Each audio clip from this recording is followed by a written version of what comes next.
Hello everyone, आपने कभी observe किया है कि आपके आसपास कैसे ट्रीज, बुशेस, ग्रासेस या बर्ड्स हैं? क्या वो सब एक तरह के हैं या उनमें वैरायटी है? हमारा भारत एक विशाल देश है। यहाँ पे हमें अनेकों तरह के प्लांट्स और एनिमल्स मिलते हैं। हमारी country India 12 mega diverse country में से एक है। मेगा डाइवर्स कंट्रीज वो होती हैं जहाँ बहुत तरह के प्लांट्स, एनिमल्स मिलते हों। इंडिया में 47,000 तरह के प्लांट स्पीशीज हैं, जिसकी वजह से लैंड डाइवर्सिटी के मामले में इंडिया वर्ल्ड में 10th पोजीशन पे है और एशिया में 4th पोजीशन में। समझ रहे हो, 47,000 अलग अलग तरह के प्लांट्स मिलते हैं इंडिया में। तो इसमें क्या हुआ, प्लांट्स ही तो हैं। समझो, जितने ज्यादा अलग अलग ट्रीज उतने ज्यादा fruits and vegetables. And we all know Ayurveda में we use so many medicinal plants, isn't it? तो कितना अच्छा है, हमारे पास इतने ज्यादा वैरायटी है। इंडिया में 90,000 से ज्यादा वैरायटी के एनिमल्स भी हैं और बहुत तरह की फिशेस जो कि मरीन और फ्रेश वाटर में रहती हैं। So what is flora and fauna? Just remember it like this. Flora, flower कहाँ होगा? प्लांट्स में। तो flora is plants in a region. Fauna में ए आता है, सो ए से animals, so fauna is animals. तो जब हम फ्लोरा बोल रहे हैं तो हम प्लांट्स की बात कर रहे हैं, और जब हम फाउना बोल रहे हैं तब हम एनिमल्स की बात कर रहे हैं। तो जैसे कि हमने पढ़ा कि इंडिया में अलग अलग तरह के फ्लोरा और फाउना है। ऐसा क्यों है? क्योंकि इंडिया में इतनी डाइवर्सिटी है, रिलीफ की, क्लाइमेट की। सो लेट्स सी ये दोनों कैसे अफेक्ट करते हैं कि किस तरह का फ्लोरा और फाउना मिलेगा हमें इंडिया में। क्लाइमेट में हम 3 चीजों के बारे में पढ़ेंगे: टेम्परेचर, फोटो पीरियड और प्रेसिपिटेशन। टेम्परेचर कम होगा तो हमें अलग तरह के जानवर मिलेंगे और प्लांट्स मिलेंगे, और अगर ज्यादा होगा तो हमें अलग तरह का फ्लोरा और फाउना मिलेगा। फोटो पीरियड या फिर सनलाइट, कितनी सनलाइट हमें मिलती है या कितने टाइम के लिए सनलाइट हमें मिलती है। आपको नहीं लगता ये भी बहुत इम्पोर्टेंट है वेजिटेशन के लिए? बिल्कुल है ना। तो ये सनलाइट कितनी मिलेगी ये डिपेंड करता है आप कौन से लैटिट्यूड में रहते हो। इक्वेटर पे ज्यादा होगी, पोल्स पे कम। एल्टीट्यूड पे भी डिपेंड करता है कितना फोटो पीरियड होगा। सीजन्स या फिर दिन कितने टाइम के लिए है, इस सब के ऊपर भी डिपेंड करेगा आपका वेजिटेशन। तो फोटो पीरियड कैसे इफेक्ट करता है? जितनी ज्यादा देर तक हमें सनलाइट मिलेगी उतना ही ज्यादा ट्रीज ग्रो होते हैं। तो जहाँ कम सनलाइट मिलेगी वहां पे ट्रीज छोटे होंगे, जहाँ पे ज्यादा सनलाइट मिलेगी वहां पे ट्रीज बड़े होंगे। प्रेसिपिटेशन, इंडिया में ज्यादातर रेनफॉल हमें साउथ वेस्ट मानसून से मिलती है या फिर रिट्रीटिंग नॉर्थ ईस्ट मानसून से। तो जहाँ ज्यादा बारिश होती है वहां पे फॉरेस्ट डेंस होता है, घने होते हैं, एज कम्पेयर टू वो जगह जहाँ कम रेनफॉल होती है। कभी सोचा है फॉरेस्ट हमारे लिए क्यों इम्पोर्टेंट है? फॉरेस्ट रिन्यूएबल रिसोर्स है, यानी वो कभी डिप्लीट नहीं होंगे और हमारे एनवायरनमेंट की क्वालिटी को बढ़ाने में हेल्प करते हैं।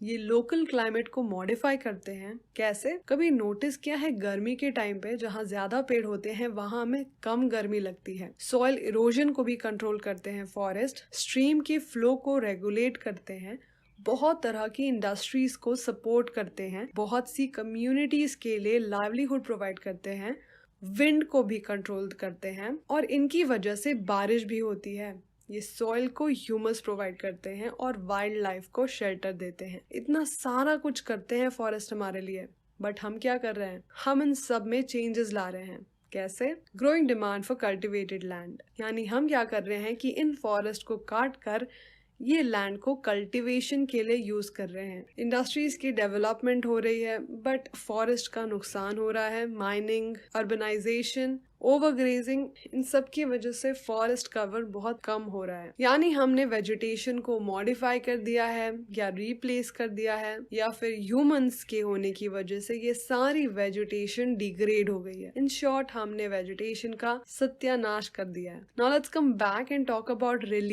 रिलीफ में हम लैंड और सॉइल की बात करेंगे। लैंड अफेक्ट करता है नेचुरल वेजिटेशन को डायरेक्टली और इनडायरेक्टली, दोनों तरीकों से। आपको क्या लगता है प्लेन्स, प्लेटो, माउंटेन में सेम तरह का वेजिटेशन होता है? तो डिपेंडिंग ऑन कैसा आपका लैंड है वैसा ही होगा वेजिटेशन। सॉइल भी अलग अलग तरह के होते हैं और जिस तरह का सॉइल होगा उस तरह की वेजिटेशन। डेजर्ट में होता है सैंडी सॉइल, जिसकी वजह से वहाँ पे कैक्टस या थॉर्नी बुशेस होती हैं, जबकि डेल्टा पे यानी उस जगह जहाँ रिवर मिलती है ओशन के पास, वहाँ का सॉइल वेट होता है, मार्शी होता है, और यहाँ पे होते हैं मैनग्रोव्स। हिल की बात करें तो यहाँ पे जो सॉइल की डेप्थ होती है वो बहुत कम होती है। यहाँ पे होते हैं conical trees.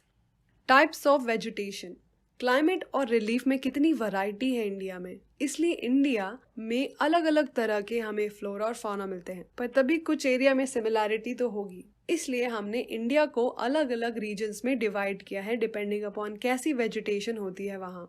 Tropical evergreen forest, ये होता है उन एरियाज में जहाँ जोरों की बारिश होती है, यानी लगभग 200 सेंटीमीटर रेनफॉल या उससे ज्यादा, और यहाँ पे पूरे साल ऐसा ही मौसम रहता है। और जो ड्राई सीजन होता भी है तो बहुत ही कम टाइम के लिए होता है, तो ड्राई सीजन नहीं है, यानी ट्री को पूरे साल पानी मिलता है और ये हमेशा हरे भरे रहते हैं। ऑफ कोर्स लीव्स ड्राई होंगी और वो गिरेंगी, बट ऐसा कोई पर्टिकुलर मौसम नहीं है जहाँ पे ये सारी पत्तियां गिरा दे। धीमे धीमे करके पत्तियां गिरती हैं, एक बार में नहीं। तो ये पेड़ हमेशा हरे भरे रहते हैं, इसीलिए इसको एवरग्रीन फॉरेस्ट कहते हैं। यहाँ के ट्रीज की हाइट लगभग 60 मीटर या उससे ज्यादा की होती है, और क्योंकि यहाँ वार्म और वेट सीजन ज्यादातर टाइम रहता है, इसलिए यहाँ हर तरह की वेजिटेशन रहती है, यानी ट्रीज भी होते हैं, श्रब्स भी होते हैं और क्रीपर्स भी होते हैं। एवरग्रीन फॉरेस्ट हमें मिलता है वेस्टर्न घाट्स में, लक्षद्वीप, अंडमान एंड निकोबार आइलैंड्स, असम की अपर पार्ट्स में और तमिलनाडु के कोस्ट में। कुछ कमर्शियली इंपॉर्टेंट ट्रीज जो कि इन फॉरेस्ट में पाए जाते हैं वो है ebony, mahogany, rosewood, rubber and सिंचोना। और जो एनिमल्स हमें इन फॉरेस्ट में मिलते हैं वो है elephant, monkey, lemur and deer. और हमें यहाँ पे 1 हॉर्न राइनोसरस भी हमें दिखते हैं असम और वेस्ट बंगाल में। इसके अलावा बहुत सारे बर्ड्स, बैट्स, स्लॉथ, स्कॉर्पियन और स्नेल भी हमें मिलते हैं जंगलों में। ट्रॉपिकल डेसिडुअस फॉरेस्ट, ये भारत में सबसे ज्यादा पाए जाने वाले फॉरेस्ट में से एक है। ये उन एरियाज में होते हैं जहाँ 70 से 200 सेंटीमीटर बारिश होती है, और यहाँ साल भर बारिश नहीं होती तो पानी की कमी होती है और पेड़ सरवाइव कर पाए, इसलिए ट्रीज अपनी सारी लीव्स शेड कर देते हैं कुछ हफ्तों के लिए। तो कुछ एरिया में ज्यादा बारिश हो सकती है, कुछ में कम, तो इसलिए इन फॉरेस्ट को 2 पार्ट्स में डिवाइड किया हुआ है, मॉइस्ट डेसिडुअस और ड्राई डेसिडुअस में। मॉइस्ट डेसिडुअस की बात करें तो यहाँ पे 100 से 200 सेंटीमीटर तक बारिश होती है। ये कंट्री के ईस्टर्न पार्ट में मिलते हैं, जैसे नॉर्थ ईस्टर्न स्टेट्स में, हिमालय की फुटहिल्स में, झारखंड, वेस्ट बंगाल, छत्तीसगढ़ और वेस्टर्न घाट्स के ईस्टर्न स्लोप पे। इन फॉरेस्ट में हमें सबसे ज्यादा टीक मिलता है, बैम्बू, साल, शीशम, सैंडलवुड, खैर, कुसुम, अर्जुन, मलबरी। ड्राई डेसिडुअस में 70 से 100 सेंटीमीटर तक रेनफॉल होती है। ये हमें मिलता है पेनिनसुलर प्लेटो के उस पार्ट में जहाँ पे बारिश होती है, और बिहार और यूपी में। यहाँ पे हमें टीक, साल, पीपल और नी मिलते हैं। यहाँ पे जो फॉरेस्ट थे उनको काट के इन एरिया को कल्टीवेशन के लिए यूज किया गया है, और कुछ पार्ट्स में ग्रेजिंग होती है। इन फॉरेस्ट में जो एनिमल्स हमें मिलते हैं वो है लायन, टाइगर, पिग, एलिफेंट और डियर। यहाँ पे बहुत तरह की बर्ड्स, लिजर्ड, स्नेक्स और टॉर्टॉइस भी हमें मिलते हैं। Tropical thorn forest and scrubs, उन जगह पे जहाँ 70 सेंटीमीटर से भी कम रेनफॉल होती है, उन जगह पे हमें थॉर्न फॉरेस्ट मिलते हैं। इस तरह की वेजिटेशन कंट्री के नॉर्थ वेस्टर्न पार्ट में, सूखे एरियाज में जैसे राजस्थान, गुजरात, मध्य प्रदेश, छत्तीसगढ़, उत्तर प्रदेश और हरियाणा में मिलते हैं। यहाँ पे जो हमें प्लांट्स मिलते हैं वो है अकेशिया, पाम, यूफोरबियास और कैक्टाई। यहाँ के जो ट्रीज होते हैं इनके रूट्स काफी लंबे होते हैं ताकि ये ज्यादा से ज्यादा वाटर अब्सॉर्ब कर पाए। स्टेम सक्यूलेंट होते हैं ताकि ये वाटर को कंजर्व कर सकें। लीव्स जो होती हैं वो थिक होती हैं और छोटी होती हैं ताकि इवेपोरेशन कम हो। इन फॉरेस्ट में पाए जाने वाले एनिमल्स हैं rats, rabbit, fox, wolf, tiger, lion, wild ass, horses और camels. Mountain forest, mountain forest की बात करने से पहले let's look at the earth. देखो, इक्वेटर की तरफ क्या होता है, गर्मी होती है, पोल्स की तरफ ठंडी। ज्यादा आपको फॉरेस्ट कहाँ मिलेंगे? इक्वेटर की तरफ। सिमिलरली जब हम माउंटेन की बात करते हैं तब जो माउंटेन का लोअर रीजन है वहाँ हमें ज्यादा पेड़ मिलते हैं, और जैसे जैसे हम नीचे से ऊपर जाते हैं हमें पेड़ की वैरायटी में फर्क दिखता है, और एक पॉइंट आएगा जहाँ पे हमें कोई भी वेजिटेशन नहीं मिलेगी। तो 1000 से 2000 मीटर की हाइट पे हमें माउंटेन में वेट टेम्परेट टाइप फॉरेस्ट मिलते हैं, जैसे ओक्स और चेस्टनट। 1500 से 3000 मीटर पे हमें टेम्परेट फॉरेस्ट मिलते हैं, और ये कोनीफेरस ट्रीज होते हैं जैसे पाइन, देवदार, सिल्वर फर। ये जो फॉरेस्ट है ये हमें हिमालय की सदर्न स्लोप्स पे मिलते हैं। ऐसा क्यों होता है? सदर्न स्लोप पे है, नॉर्दर्न में क्यों नहीं है? तो रिमेम्बर क्लाइमेट चैप्टर में हमने क्या पढ़ा था? क्योंकि सदर्न जो स्लोप है हिमालय की, वहां पे हमें मॉनसून दिखता है, बट ऐसा कुछ नहीं होता नॉर्दर्न स्लोप में। इसकी वजह से सदर्न स्लोप पे होते हैं फॉरेस्ट, नॉर्दर्न में कुछ नहीं होता। अगर हम माउंटेन से और भी ऊपर जाते हैं तो हमें टेम्परेट ग्रासलैंड मिलता है। और भी ऊपर जाते हैं यानी 3600 मीटर्स के ऊपर, तब हमें अल्पाइन वेजिटेशन मिलते हैं। माउंटेन्स में क्या होता है, यहाँ पे नोमैडिक कम्युनिटीज होती है। नोमैडिक मतलब जो एक जगह से दूसरी जगह जाते रहते हैं। मोस्टली ये वो लोग करते हैं जिनके पास एनिमल्स होते हैं। ऐसे करते हैं गुज्जर्स और बकरवाल। अगर हम थोड़ा और ऊपर जाते हैं माउंटेन में तो हमें मॉसेस और लाइकेंस मिलती हैं जो कि तुंद्रा वेजिटेशन का पार्ट है। माउंटेन फॉरेस्ट में पाए जाने वाले एनिमल्स हैं Kashmir stag, spotted deer, wild sheep, jack rabbit, Tibetan antelope, jackal, yak, snow leopard, squirrel, shaggy horned wild ibex, bear, and rare red panda. Mangrove forest. Mangrove हमें मिलता है कोस्टल एरियाज में। Coastal area में क्या होता है कि जो रिवर होती है वो हमारी पूरी कंट्री का सफर तय करके जाती है ओशंस में। तो यहाँ पे क्या होता है, रिवर का पानी नमकीन नहीं होता, बट ओशन का पानी इज वेरी सॉल्टी। तो ऐसे जगह पे जहाँ पे सॉल्ट ज्यादा हो सकता है, कम हो सकता है, यहाँ पे कौन सा प्लांट टॉलरेट कर पाएगा ऐसी चीजें? ऊपर से कोस्टल एरिया में आते हैं टाइड्स, यानी कभी पानी बहुत ज्यादा बढ़ जाता है कोस्ट पे, कभी बहुत कम हो जाता है। ऐसे में कौन सा प्लांट इन सब चीजों को टॉलरेट कर पाएगा? ये कर पाते हैं मैनग्रोव ट्रीज।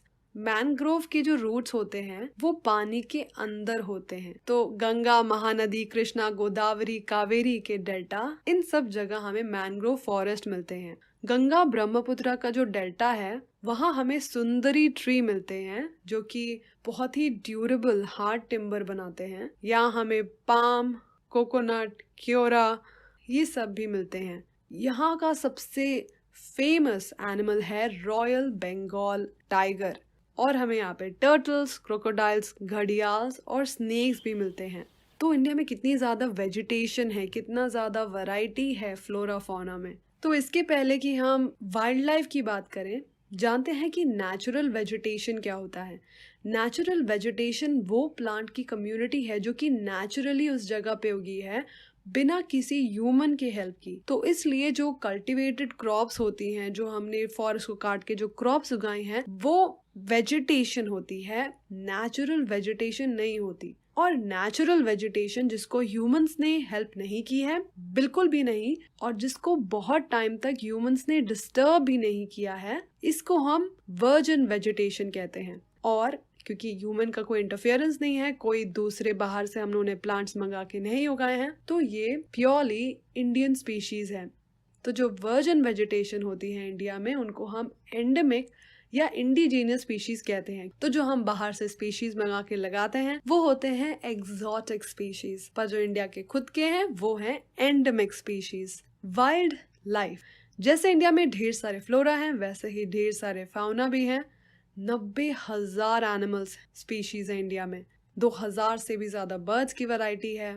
बहुत सारी हैं फिशेस की, जो कि पूरे वर्ल्ड के स्टॉक का 12% है। 5 to 8% वर्ल्ड की एम्फीबियंस, रेप्टाइल्स और मैमल्स भी इंडिया में मिलते हैं। मैमल्स में सबसे बड़ा जानवर है एलिफेंट। ये मिलता है हमें केरला में, कर्नाटका में और असम के हॉट वेट फॉरेस्ट में। 1 हॉर्न्ड राइनोसेरस भी हमें मिलता है असम और वेस्ट बंगाल की स्वम्पी और मार्शी लैंड में। रन ऑफ कच्छ में मिलता है हमें वाइल्ड एस। थार डेजर्ट में मिलता है कैमल। इंडियन बाइसन, नीलगाय, चौसिंघा, गजेल और भी कई तरह के एनिमल्स मिलते हैं हमें इंडिया में। इंडिया वर्ल्ड में एक लौती कंट्री है जहाँ दोनों टाइगर और लायन मिलते हैं। इंडियन लायन का नेचुरल हैबिटेट गिर फॉरेस्ट है गुजरात में। टाइगर्स हमें मिलते हैं मध्य प्रदेश, सुंदरबंस जो कि वेस्ट बंगाल में है, और हिमालयन रीजन में। हिमालयस में बहुत तरह के एनिमल्स होते हैं जो कि एक्सट्रीम कोल्ड सिचुएशन में रह सकते हैं। लद्दाख में जहाँ पे एकदम एक्सट्रीम ठंडी होती है, यहाँ पे याक रहती हैं। Shaggy horned wild dogs, Tibetan antelope, bharal, wild sheep, kiang, ibex, bear, snow leopard और रेड पांडा भी मिलते हैं यहाँ। रिवर, लेक्स और कोस्टल एरियाज में टर्टल्स, घड़ियाल्स और क्रोकोडाइल्स मिलते हैं। बर्ड लाइफ भी बहुत कलरफुल है इंडिया में। पीकॉक्स, पीजन्स, डक्स, पैराकीट्स, क्रेन्स और पिजन्स फॉरेस्ट और वेटलैंड में मिलते हैं। इंडिया में बहुत सारी माइग्रेटरी बर्ड्स आती हैं, जैसे साइबेरिया से आती है साइबेरियन क्रेन। जैसे विंटर के समय जहाँ पे वो रहती हैं साइबेरिया में, वहाँ बहुत ठंड हो जाती है, तो इसलिए साइबेरियन क्रेन ढेर सारी मात्रा में इंडिया में आती हैं। रन ऑफ कच्छ में, जो कि बहुत फेमस है माइग्रेटरी बर्ड्स के लिए। ऐसी जगह जहाँ डेजर्ट सी से मिल रहा है, वहाँ आती हैं फ्लेमिंगो बहुत सी संख्या में, और नेस्ट माउंट्स बनाती हैं और अपने बच्चों का ध्यान रखती हैं वहाँ पे। और भी कई एरियाज है कंट्री में जहाँ पे माइग्रेटरी बर्ड्स आती हैं।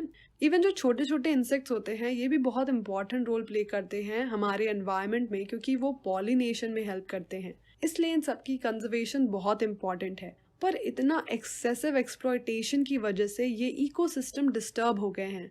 1300 प्लांट्स की स्पीशीज एंडेंजर्ड है, यानी ये कभी भी खत्म हो सकते हैं, और 20 ऑलरेडी खत्म हो चुके हैं। इनफैक्ट उससे भी ज्यादा खत्म हो चुके होंगे, हमें कोई आइडिया नहीं है। बहुत से एनिमल्स भी एंडेंजर्ड हो गए हैं और कुछ एक्सटिंक्ट भी हो गए हैं। तो इन सब के कॉजेज क्या क्या हैं? Hunting by greedy hunters for commercial purposes, pollution, chemical और industrial waste, acid deposit, alien species का इंट्रोडक्शन, जिसकी वजह से अगर एलियन स्पीशीज ज़्यादा डोमिनेटिव होंगे तो वो हमारे खुद के प्लांट्स को ख़त्म कर सकते हैं। Reckless cutting off trees to bring land under cultivation and habitation, इन सब की वजह से इम्बैलेंस होता है। तो हमारे इन फ्लोरा और फौना को प्रोटेक्ट करने के लिए गवर्नमेंट ने क्या किया है? 18 बायोस्फीयर रिजर्व बनाए हैं। बायोस्फीयर में हम एरिया को डिवाइड करते हैं और हमारे जो प्लांट्स और एनिमल्स हैं उस रीजन में हम उनको प्रोटेक्ट करते हैं। इन 18 में से 10 बायोस्फीयर रिजर्व इंक्लूडेड हैं world network of biosphere reserve में। ये हैं Sundarbans, Nanda Devi, gulf of Mannar, Nilgiri, Nokrek, great Nicobar, Manas, Simlipal, Panchmarhi, Amarkantak. Government ने फाइनेंशियल और टेक्निकल असिस्टेंस दी है बोटानिकल गार्डन्स के लिए। Project tiger, project rhino, project great Indian bustard और भी बहुत सारी इको डेवलपमेंट प्रोजेक्ट्स भी इंट्रोड्यूस किए हुए हैं। 103 national parks, 535 wildlife sanctuaries और जियोलॉजिकल गार्डन्स हमारे नेचुरल हेरिटेज को प्रोटेक्ट कर रहे हैं। तो हम सबको भी हमारे इस इकोसिस्टम की महत्वता को समझना चाहिए, क्योंकि ये हमारे खुद के सर्वाइवल के लिए बहुत इम्पॉर्टेंट है। और ये तभी पॉसिबल है जब हम इस इम्पोर्टेंस को समझें और हम अपने नेचुरल एनवायरनमेंट को बिल्कुल भी नुकसान नहीं पहुंचाएं। So it's the end of the video. Thank you so much for watching. I hope आपको समझ में आ गया होगा। All the best for exam. Have a great day. Bye.